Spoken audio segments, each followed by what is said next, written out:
வணக்கம். இது ஐபிசி தமிழின் இரவு நேர பிரதான செய்திகள். முதலில் தலைப்புச் செய்திகள்.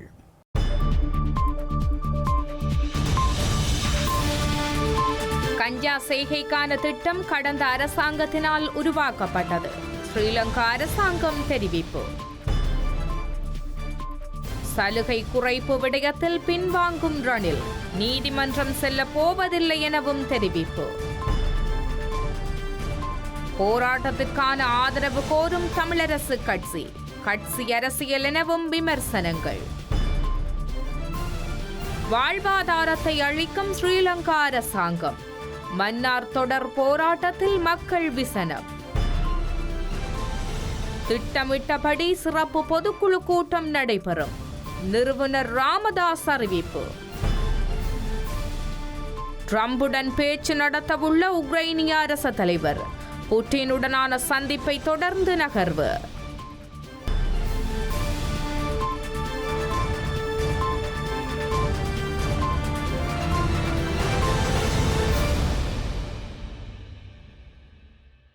கஞ்சா செய்கை திட்டம் கடந்த அரசாங்கத்தினால் கொண்டுவரப்பட்ட திட்டம் என பிரதி அமைச்சர் மஹிந்த ஜெயசிங்க தெரிவித்துள்ளார். ஏற்றுமதியை இலக்காக கொண்ட கஞ்சா பயிர் செய்கையினை முதலீட்டு அபிவிருத்தி சபையின் திட்டமாகும் என அவர் குறிப்பிட்டுள்ளார். கஞ்சா செய்கை திட்டத்திற்கு அப்போதைய எதிர்க்கட்சியினரும் ஆதரவு வழங்கியிருந்தனர் என பிரதி அமைச்சர் மஹிந்த ஜெயசிங்க குறிப்பிட்டுள்ளார். தற்போதைய அரசாங்கத்தின் பிரதிநிதிகள் அப்போது எதிர்க்கட்சியில் இருந்ததாகவும் இந்த திட்டத்தின் ஆபத்தான விடயங்களை அப்போது எதிர்த்ததாகவும் தெரிவித்துள்ளார். தற்பொழுது அந்த ஆபத்துகளை தவிர்க்கும் வகையில் அரசாங்கம் திட்டமிட்டு கஞ்சா செய்கையில் ஈடுபட உள்ளதாக தெரிவித்துள்ளார்.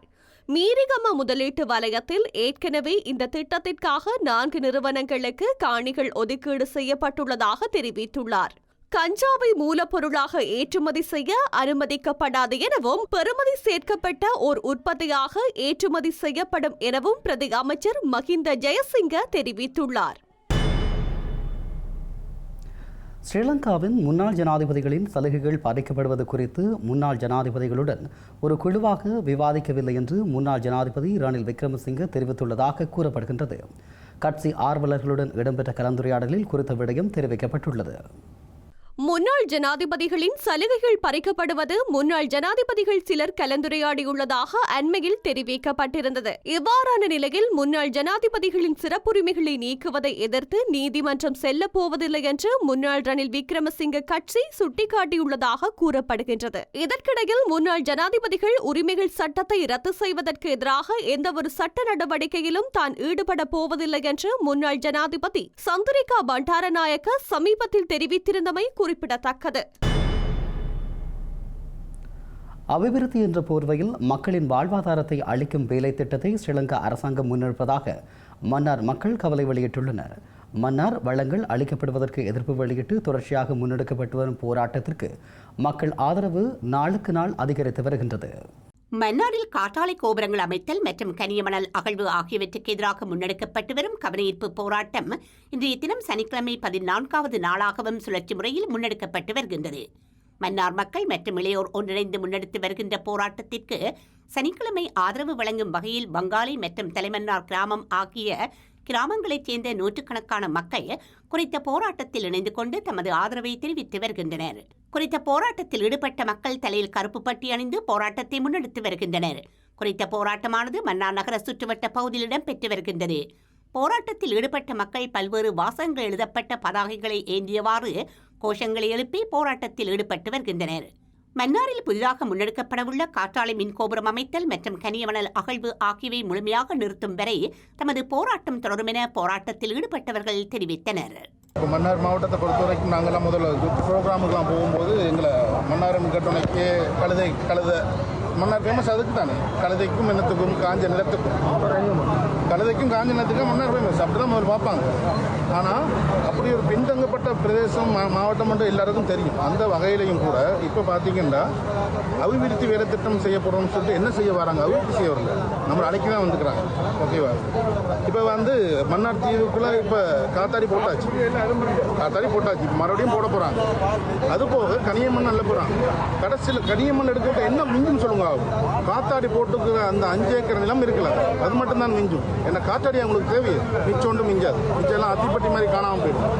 ஆகவே அந்த வகையில் நம்மளோட தீவை மீட்டெடுப்போம். தமிழர் தாயகத்தில் இராணுவ பிரசன்னத்தின் மூலம் பௌத்தமயமாக்கல் இடம்பெறுவதாக யாழ் வலிகாமம் தெற்கு பிரதேச சபை தவிசாளர் தியாகராஜா பிரகாஷ் தெரிவித்துள்ளார். இந்த நிலையில் தாயகத்தில் இராணுவ பிரசன்னத்திற்கு எதிர்ப்பு தெரிவித்து முன்னெடுக்கப்படவுள்ள கடையடைப்பு போராட்டத்திற்கு ஆதரவு வழங்குமாறு கோரியுள்ளார். தமிழர் தாயக பிரதேசத்திலே எங்களுடைய நிலங்களிலே இராணுவம் பயிற்சிகையில் ஈடுபடுகிறது. அவர்கள் எங்களுடைய சந்தைகளுக்கு கொண்டு வந்து தங்களுடைய விளைபொருட்களை விற்கிறார்கள். அந்த காணிக்கு சொந்தக்காரர்கள் அந்த விளைபொருட்களை வாங்கி செல்கின்ற ஒரு பரிதாபமான நிலை தமிழ் மக்களிடத்தே இருக்கிறது. இதனால் தான் இந்த இடத்திலிருந்து வெளியேற்றப்பட வேண்டும் என்று நாங்கள் தொடர்ச்சியாக கோரிக்கை விட்டிருக்கிறோம். தையிட்டியிலே அந்த விகாரை அமைவதற்கும் அந்த பகுதி இராணுவத்தினரின் கட்டுப்பாட்டில் இருந்தபடியால் தான் அந்த விகாரை அங்கே அமைக்கப்பட்டிருக்கிறது. எங்களுடைய பிரதேசத்திலிருந்து இராணுவத்தினர் முற்றாக வெளியேற்றப்பட வேண்டும் என்ற கோரிக்கைக்கு பொதுமக்கள் அனைவரும் ஒத்துழைப்பு வழங்க வேண்டும் என்று இந்த இடத்திலே கேட்டுக்கொள்ள விரும்புகின்றோம். தொடர்ச்சியாக பௌத்த மயமாக்கல், பௌத்தர்களே இல்லாத இடங்களில் பௌத்த சின்னங்களை நிறுவுதல், இப்படியான வேலைகளை இராணுவத்தினரின் ஒத்துழைப்புடன் தான் செய்து கொண்டிருக்கிறார்கள்.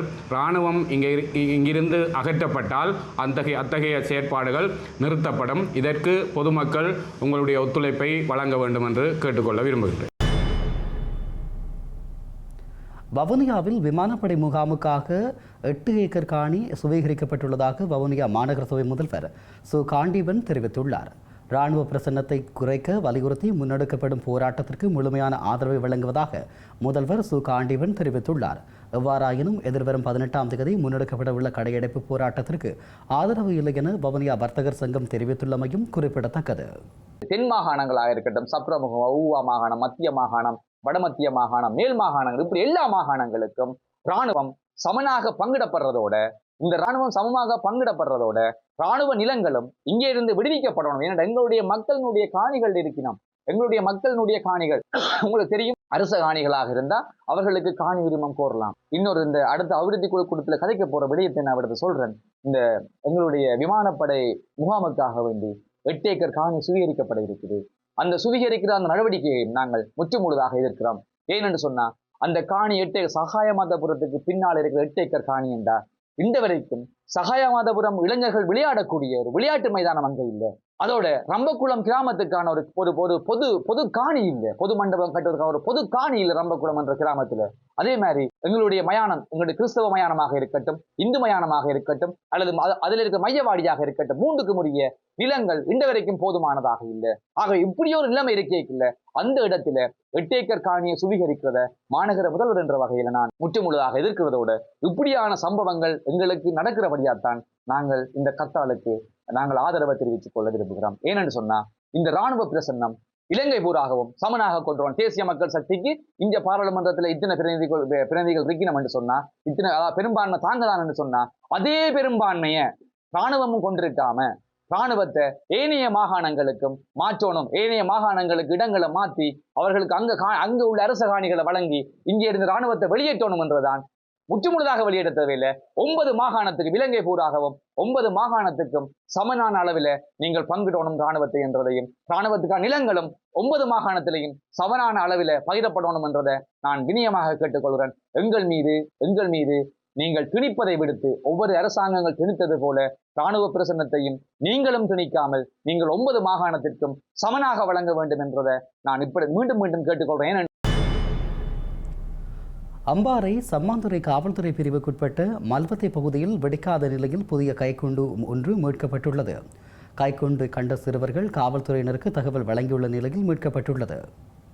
சம்மாந்துறை காவல்துறை பிரிவிற்குட்பட்ட மல்வத்தை பகுதியில் உள்ள அம்பாறை கல்முனை பிரதான வீதிக்கு அருகில் உள்ள குட்டையொன்றில் இன்று முற்பகல் குறித்த கைக்குண்டு மீட்கப்பட்டுள்ளது. மீட்கப்பட்ட கைக்குண்டை செயலிழக்க செய்ய விசேட அதிரடிப்படையினரால் நடவடிக்கை முன்னெடுக்கப்பட்டுள்ளது. அத்துடன் குறித்த குண்டை கண்டுபிடித்தவர்கள் 119 எனும் காவல்துறை அவசர பிரிவுக்கு தகவல் வழங்கியதை தொடர்ந்து சம்பவ இடத்திற்கு விரைந்த சம்மாந்துறை காவல்துறையினர் கைக்குண்டை பார்வையிட்டனர். மீட்கப்பட்ட கைக்குண்டை அந்த இடத்திலிருந்து அகற்றி செயலிழக்கம் செய்வதற்காக இன்று சம்மாந்துறை நீதவான் நீதிமன்ற கட்டளையை பெற்று மேலதிக விசாரணைகளை சம்மாந்துறை காவல்துறையினர் மேற்கொண்டு வருகின்றமை குறிப்பிடத்தக்கது.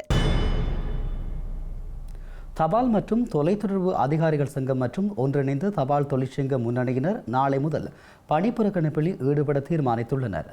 நாளை மாலை 4 மணி முதல் குறித்த ஊழியர்கள் தமது சேவையிலிருந்து விலகி பணிப்புறக்கணிப்பை முன்னெடுக்க உள்ளதாக அறிவிக்கப்பட்டுள்ளது.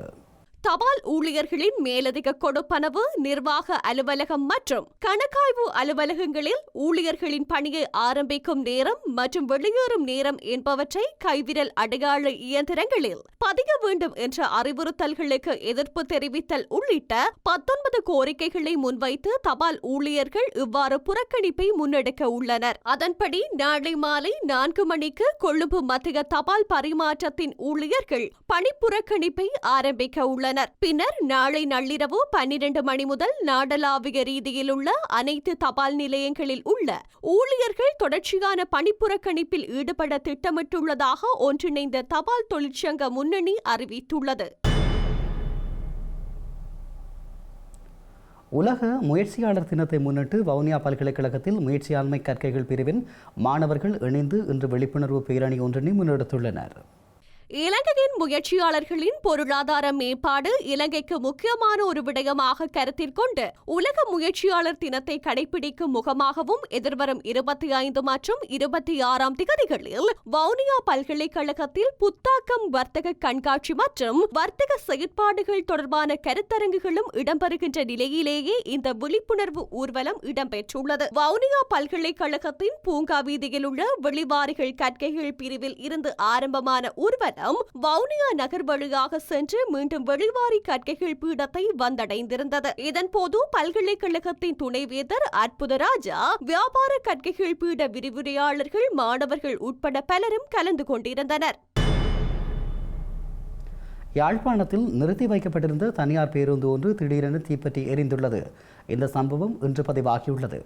யாழ்ப்பாணம் நல்லூர் கிட்டுப்பூங்கா பகுதியில் நிறுத்தி வைக்கப்பட்டிருந்த பேருந்திலே இந்த அனர்த்தம் ஏற்பட்டுள்ளது. பேருந்தில் தீ பற்றியதை தொடர்ந்து யாழ் மாநகர சபையின் தீயணைப்பு படையினர் விரைந்து சென்று தீயை கட்டுப்படுத்தும் நடவடிக்கையில் ஈடுபட்டனர்.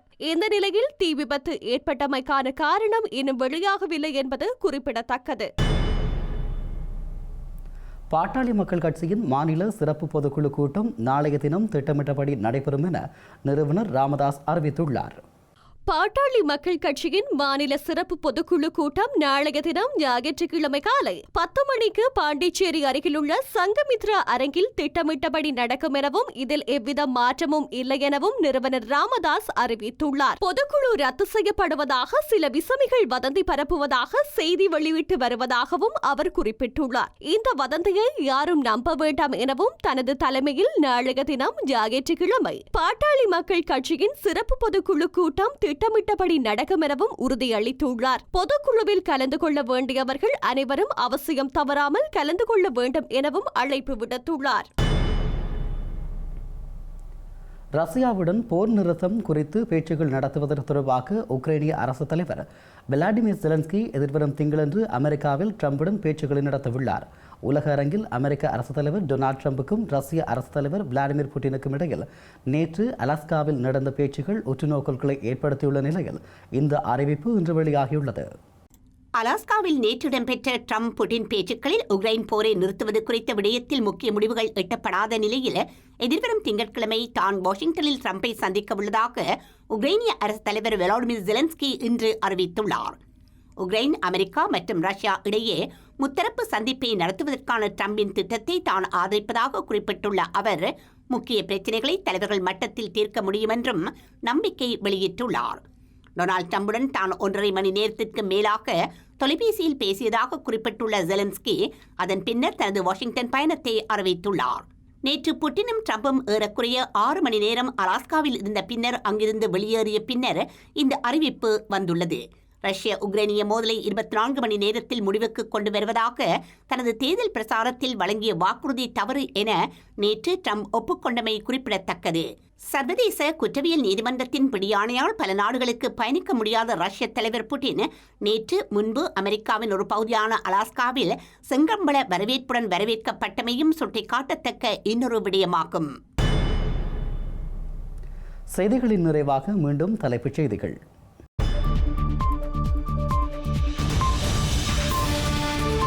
கஞ்சா செய்கைக்கான திட்டம் கடந்த அரசாங்கத்தினால் உருவாக்கப்பட்டது.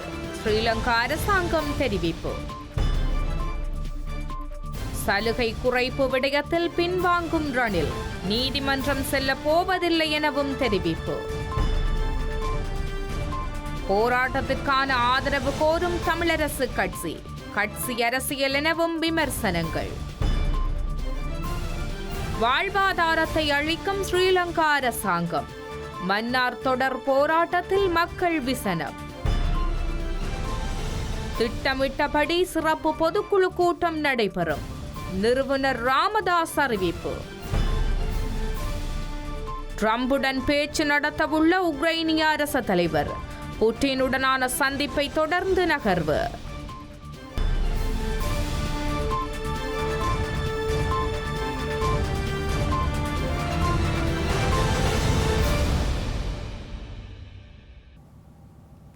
இத்துடன் ஐபிசி தமிழின் இரவு நேர பிரதான செய்திகள் நிறைவு பெற்றன. உடனுக்குடன் செய்திகளை அறிந்து கொள்ள ibctamil.com என்ற எமது இணையதளத்தை பார்வையிடுங்கள். வணக்கம்.